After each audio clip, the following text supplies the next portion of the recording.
that the live video is starting. Hey!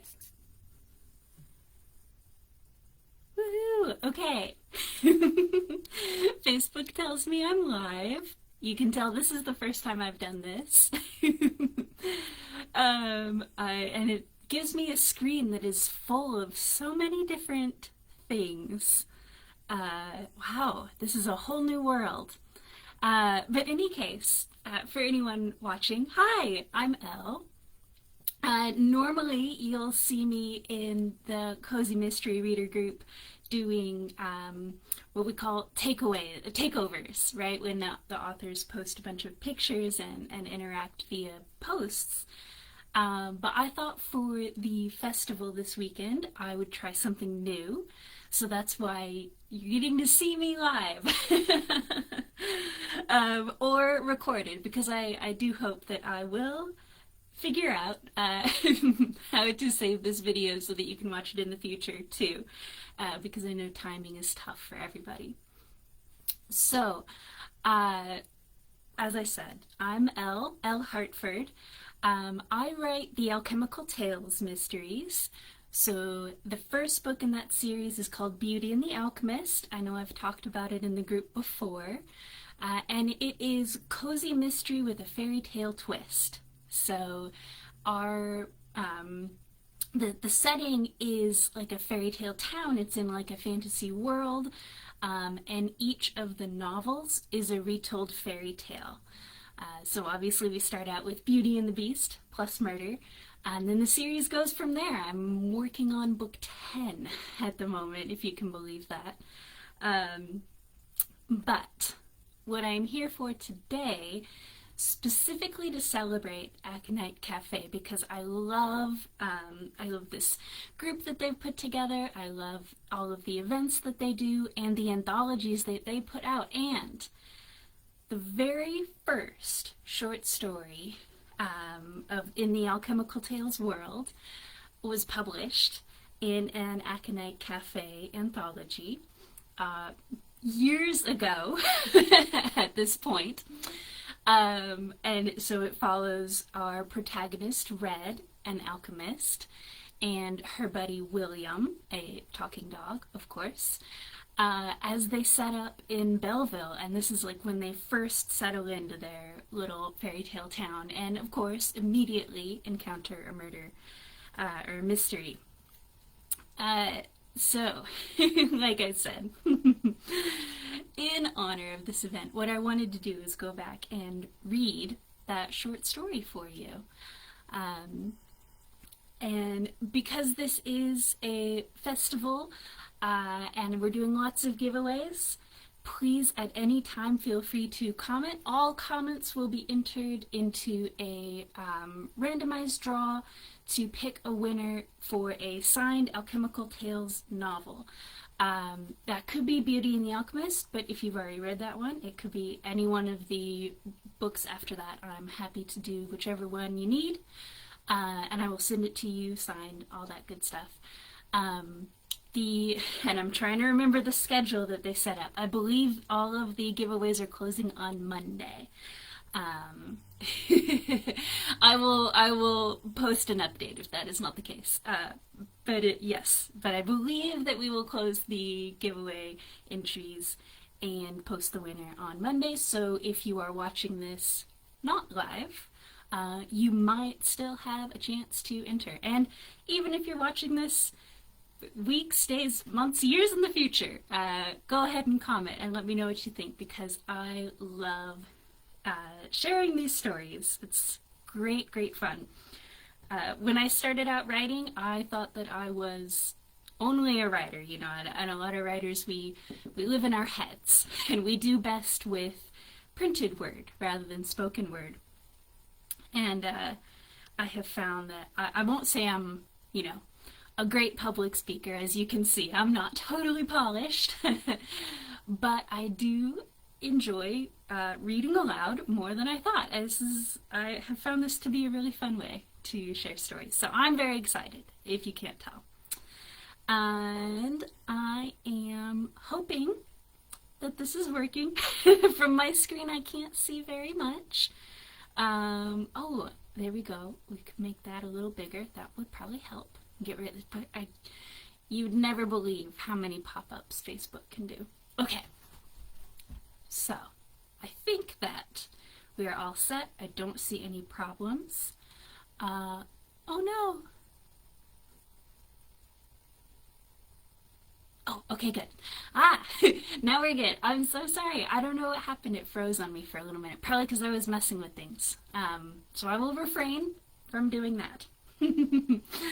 All right. Now, on to the official part of this video, the reading. And again, this is a short story. It was originally published in one of the very early, well, I don't know. It was published in an Aconite Cafe anthology years ago now. I think it was called A Cauldron of Deceptions, if I remember. It was one of the witchy ones. I can picture the cover because the covers are always so fun. And the short story was titled The Witch's Brew. And again, I'm Elle Hartford. Here we go. This will be fun, I read from the sign, which also announced in large letters that we'd reached Market Square. Leave it to the pixies, right? At least the sign doesn't blink or sing, I added. Pixies, William sneezed, ears flopping. Too much sparkle for something too small to be a mouthful. Look, Red, that mousetrap with the dingy windows must be your new shop.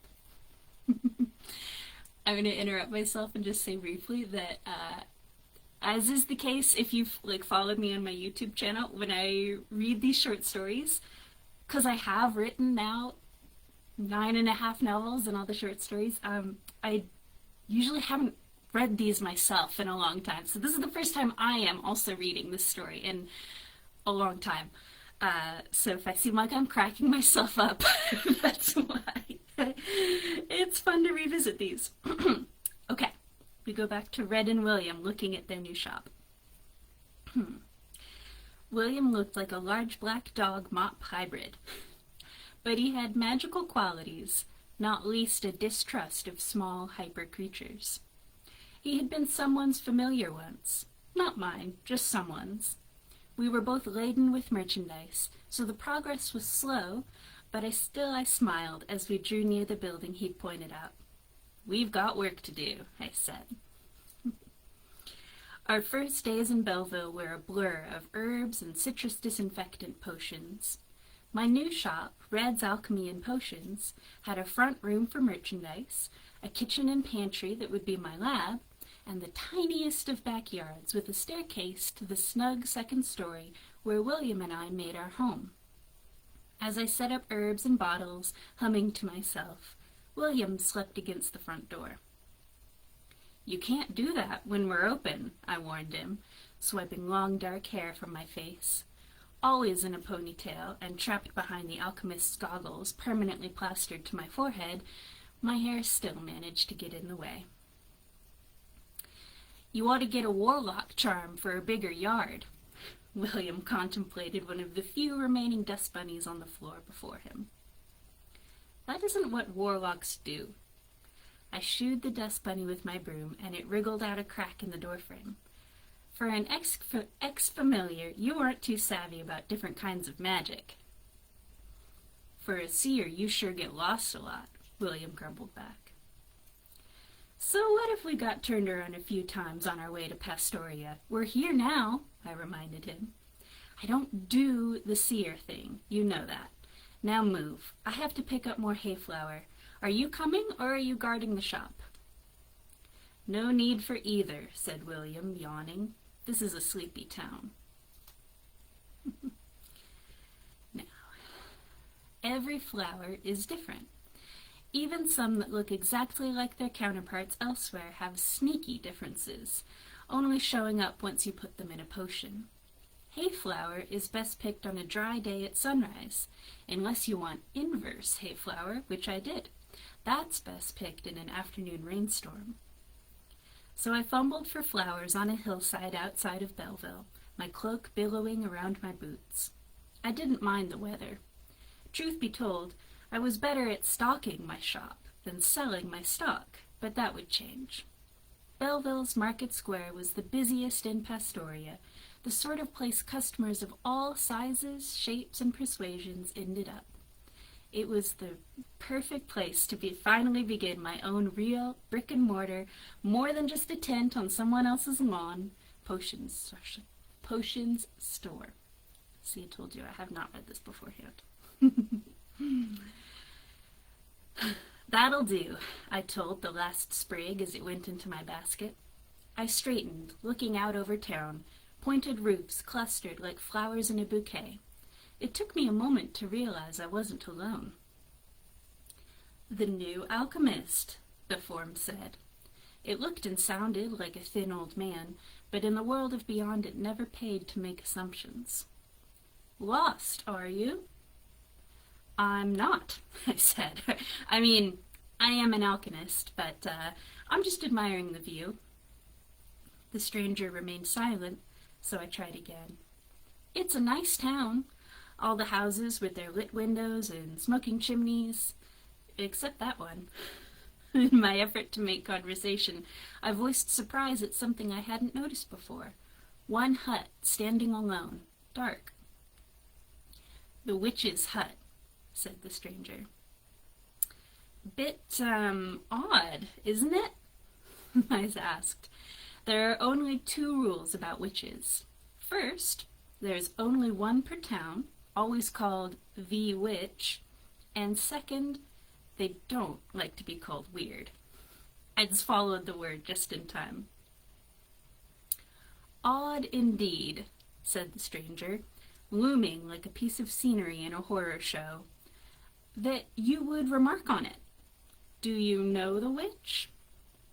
Nope, why would I? But, do you think someone should go help her? I winced, realizing my voice sounded thin and stretched, like maybe I was the one who needed help. Why would a witch need help? Well, I don't know. I just thought it'd be neighborly. When the stranger didn't rise to the bait, I added, It's time for me to head back. If you want to see the store, we're opening tomorrow. No reply came. I hastened down the hill, thinking about the warm cup of tea waiting for me and the cinnamon cookies, a gift from a much nicer neighbor. Right. Opening day, I announced as I unlocked the front door. Pushing down nerves, I added, Blessing of earth be with us. It'll be fine, William said, munching on leaves left over from my tea. But before I'd even made it across the shop floor, the hopeful, expectant silence shattered. Morning! Officer Thorn and Assistant Greggy reporting. Welcome! I turned automatically to greet them, though the smile I'd plastered on slipped. Customers didn't often introduce themselves. But every town has its own customs, so I rallied, looking over the sturdy, sharply dressed officer and her literal giant of an assistant. We have rose tea brewing, and to your left you'll find potions. Rose tea? Said Greggy. Ha! Not likely, said Officer Thorn. You're a suspected poisoner. Oh, what? Suspected poisoner. You're not to go anywhere, understand? Now. Hold on, barked William, leaping from behind the sales counter. While I struggled to make sense of the accusation, he marched right up to the pair of officers, like a lone sentry standing down an army. Officer Thorn blinked. A talking dog wasn't unusual, but a talking, glowing dog was, and William could glow up a storm when angry. Who are you? She asked. Did you get turned? Asked Greggy, his eyes glued to William. You gotta be careful. Who are you? Retorted my loyal companion, ignoring the concern in the giant's voice. Do you know who you're accusing? Red is a vicious warrior from the swamps of Pangria, so you better watch your step. That's enough, I said, trying to sound in charge. The last thing I needed was William starting fights, or spreading stories. We'd already been chased out of enough towns already. I'm not a warrior, and I haven't poisoned anyone, I said. Oh? Officer Thorn tossed her head, unimpressed. Greggy, show them. The giant stepped lightly around his superior, extending his notebook.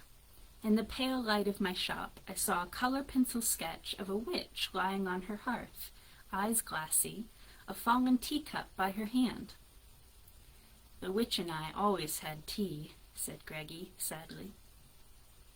Valley dewdrops, I whispered, before I could think better of it.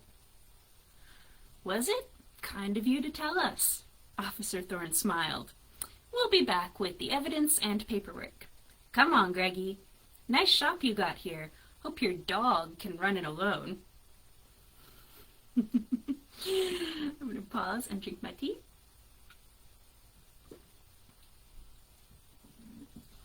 Officer Thorn has become such a staple in my world, it's hilarious to see how she was originally introduced to Red. Here we go. The rest of my opening day sped by, though most of the customers came out of morbid curiosity rather than a need for growth potions or dried sticky sap. I stewed over the murder accusation until closing time. My mother had called it my worst trait. Once I focus on something, it takes a force of nature to make me unfocus. A force of nature or an unceremonious gnome. Dusty, the neighbor responsible for the cookies, blew in like a tiny hurricane and perched in the armchair reserved for customers waiting for made-to-order potions. "Where do you come from?" barked William. "Red locked the door." "More'n one way into a room, isn't there?" Dusty beamed, tipping nuts into his mouth. "Heard the news. Too bad you went around pointing out the witch's dead house to any and all, huh?" "It's not the house, it's the witch that's the problem," I corrected. I leant on the counter and made a mental note to get some more chairs, if we stayed open. "Wait," I stood again. "Is that what started this? I figured it was because I was a stranger, or an alchemist." "Or dark-skinned and mysterious," added William. "You," I reprimanded, "have done enough damage." Dusty shrugged. "Could be. Did the town a favor, I reckon. She was an awful old witch." "I wouldn't even known who was dead if the sketch hadn't included a pointy hat," I grumped. Tired of thinking about it, I whirled to get my cloak. "I'm going for a walk. Dusty, you stay as long as you like. I'll be back for dinner." The forests in Pastoria were renowned for their liveliness. Not a coming-to-eat-you sort, but a bright, sing-songy kind. William had griped that we'd grow tired of it after 2 moons, but I found the babbling brooks and druid circles comforting. I was so close to my dream of owning a shop, a real one, not just a tent on somebody's lawn. So close, and then that witch went and got murdered. I paused. While lost in thought, I'd walked all the way around the hill and come out on the other side, near the witch's hut. The squat building was in front of me, looking not at all remorseful. I knew it was a bad idea. Everyone would only think I was more guilty if I went back to the scene of the crime. But in the twilight, everything felt unreal, and no one else was around. Without another thought, I was in the hut. The garden was unkempt, the door unlocked, but the interior was clean. I stood in the center, staring at the hearth, a rough table to my right and a cauldron to my left. I frowned. Didn't look like there had been a fight, and the police had removed the body, so there wasn't much to see. "There's something in the ash," said a soft voice above my ear. I spun, expecting anything from a coal sprite to the mountainous Greggy, but saw nothing. "Who are you?" "Let's not be rude," the voice said. It sounded like velvet shadows. "Focus on the task at hand, shall we?" "You want me to fish out that thing," I said, pursing my lips. An excellent deduction. Lest you worry, it is not for me. You will find it useful. I gave up trying to see the speaker. Some things and beyond simply won't be seen. Why are you here? I asked instead. Routine. Nothing more. Huh. My eyes sought out the bit of smooth black and the rough gray of the hearth. If I didn't get it, I reasoned, I'd be up all night thinking about it. An admirable choice, the voice said, as I leant and carefully fished out a charred notebook. Prize in hand, I whirled and glimpsed pointed ears. The voice seemed to smile. We could be friends. I'm not sure that'd be wise, I said. Give it thought, the voice purred. Blessings upon you, Red. Ugh. I sank into a chair. Setting aside the question of how the stranger knew my name, I paged through the notebook. The back half was burned, but the rest was covered in witch's scrawl. Notes like, into a newt, spell, cauldron care, and Belville secrets headed each page. I paused. Belville secrets? The paper crackled as I read. Baker's wife ran through garden again, set gremlins on her shoes, killed 5 seedlings. Dryad mongrel thinks to interfere in government, plans to take someone else's job. Cursed ninja thinks he's so smart, but I found out all about...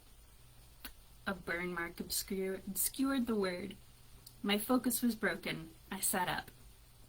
See, I said to myself, anyone in town could have had a grudge against the witch. But I realized, if I gave the notebook to Officer Thorn, I might never see it again.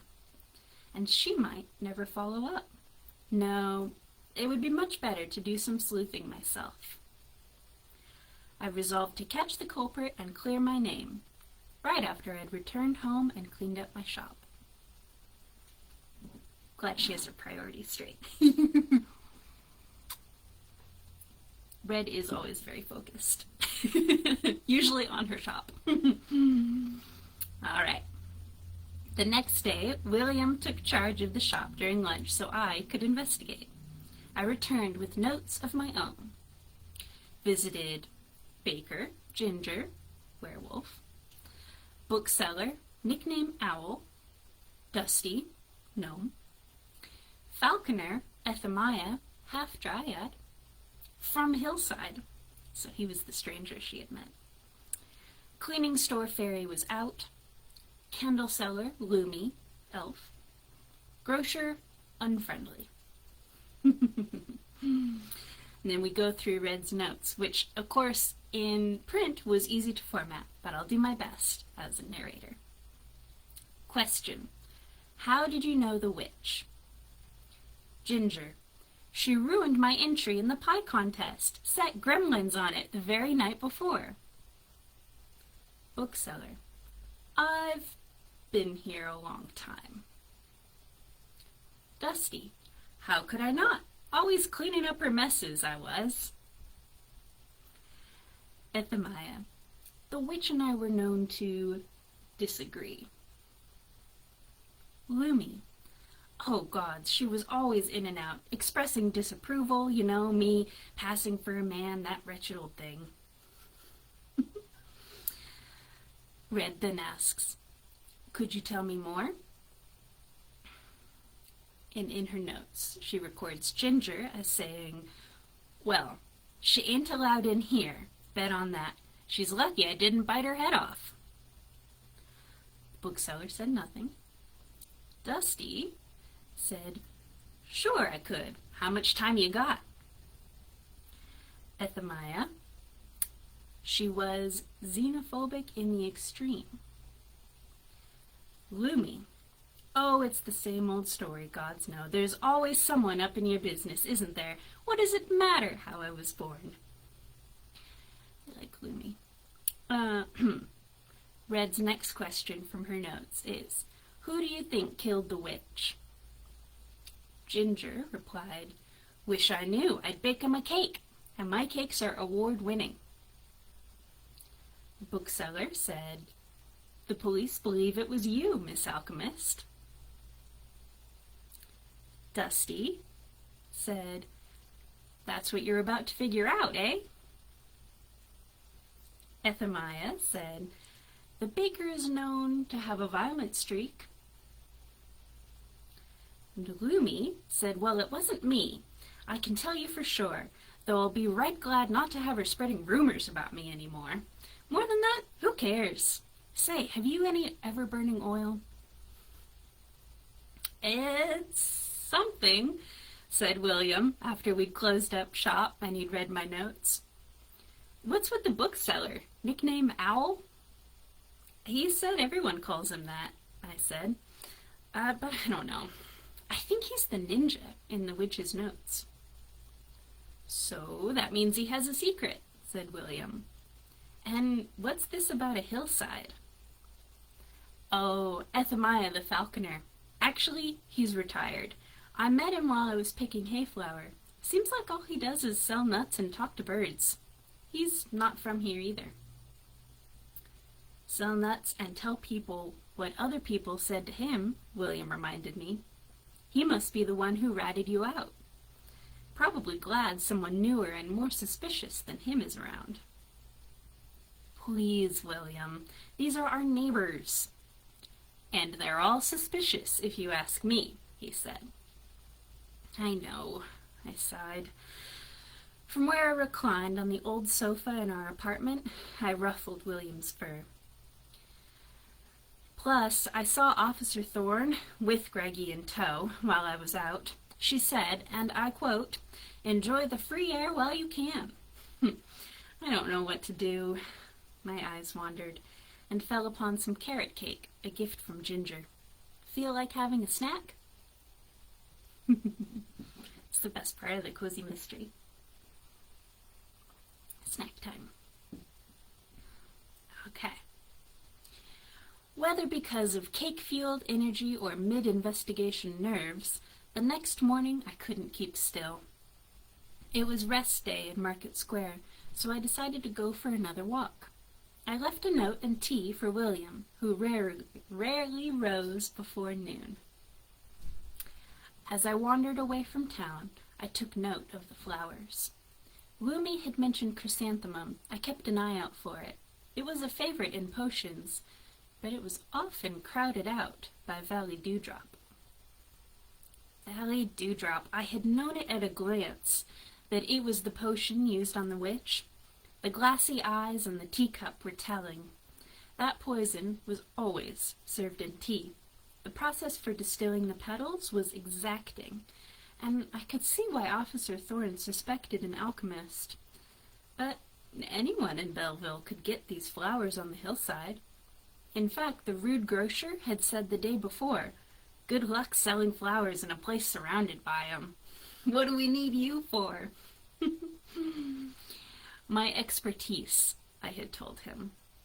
But it was my expertise that had got me in trouble, or deeper in trouble, with Officer Thorn. And in this case, it wasn't based on much. A teacup and glassy eyes? I only knew they were glassy because Greggy drew a little shine on them. I hadn't seen the body. No one had. At once, I was running back to the witch's hut, my cloak barely hanging on for its life, much like my last shred of good sense. I slammed the hut door, panting as I looked around. The outside garden was unkempt, but the inside was tidy. It didn't add up. I pushed past the table to look out again. Unkempt was the wrong word. More like trampled, as if a team of rabbits had run marathons around the yard. My cloak caught on the rough table leg as I stepped back. I bent down to unhook it and noticed a green smear on the wood. Valley Dewdrop wouldn't do that, and nothing in here is moldy, I thought. But this mark wasn't in the sketch, and that means... Police! The cheerful shout came from the door. I leapt to my feet to face Officer Thorn. You did it, I cried. Yep, she smiled. No, Wait, I faltered. The hand I'd been pointing drifted down. Where's Greggy? Isn't he always behind you? Valley Dewdrop leads to glassy eyes, but so does Mountain Dewdrop. Mountain Dewdrop is toxic too, but it coats the victim in green slime. Greggy's a mountain giant, right? So, yep, said Officer Thorn again, tossing luxurious hair. Not only was she completely unbewildered, I swear, she even winked at me. And I'm the one who set you up. You set me up? I clenched my fists. The policewoman was too broad to be human, and I'd have little chance against her in a fight, but I couldn't hide my anger. Officer Thorn crossed the room to clap a hand on my shoulder. I wanted to see how you would do, she said. Think of it as a test, eh? Thing is, I need an expert, a sidekick. When you showed up in town, I thought, an alchemist. She might be of use. I do not believe you, I said. No, but you figured it out, didn't you? Officer Thorn beamed, as though my self-defensive curiosity naturally meant I was suited to meddle in police affairs. Briefly I wondered if it counted as meddling if she insisted I help, but then shook the thought from my mind. Meanwhile she went on. I didn't even notice the slime, though I did think it suspicious that the floor was so clean. I knew it was Greggy as soon as I saw the notebook in the ashes. What, this? I fished the deceased witch's journal from my pocket, flipping to the secrets section. He isn't in here. Not in that section. On the first page. Officer Thorn grinned as I stared at the witch's homemade spell titled Into a Newt. Greggy loved his sister, said Officer Thorn. Anyone who drinks with him knows it. The sister who, he told me once, got turned into a newt. Was thereafter, sad to say, squished. She never did get better. I snapped the notebook shut as, for yet another time this morning, realization hit.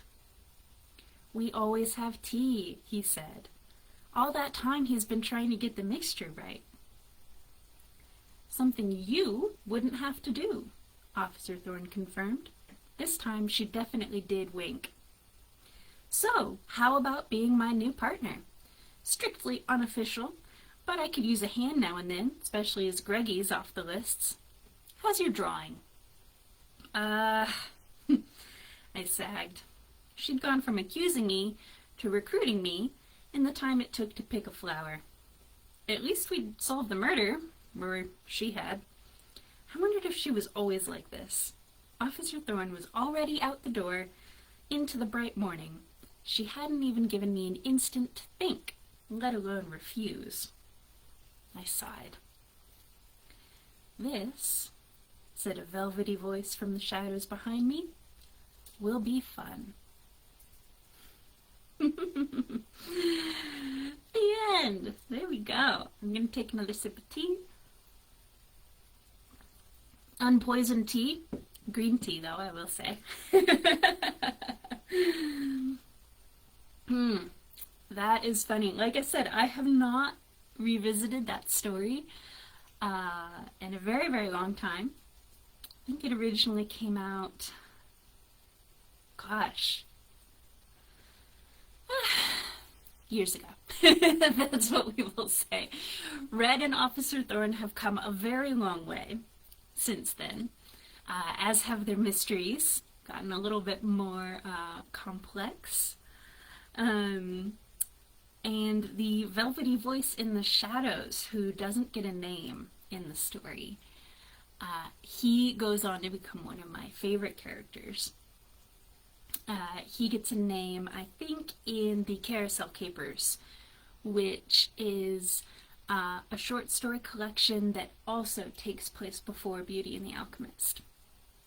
So if you comment on the video and win, I can sell you, I can sell you, no, I mean I can, but I can send you a paperback copy of the Carousel Capers as well, because it does have a paperback version. However, the main point I wanted to make is if you subscribe to my newsletter, which you can find on my website, ellehartford.com, the Carousel Capers is free. It's a free ebook that comes to newsletter subscribers, along with, at this point, many other short stories, a couple other short story collections with different characters from Beyond.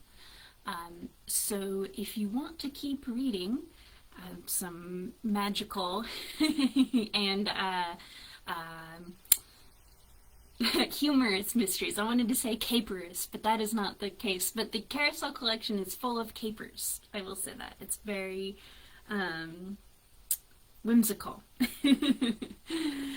And then, as I said, Beauty and the Alchemist is the first proper novel in the series. And it builds on a lot of the characters we just heard about. We get to hear, we hear more about Owl. We hear, of course, our mysterious voice, and Red, Thorn, and William too. So that is that from me for now. I think it looks like we're all right. I apologize if there have been technical issues. As I said, this is my first live stream. I'm still sorting things out, but my hope is that it will remain up and people can continue commenting for a chance to win until Monday.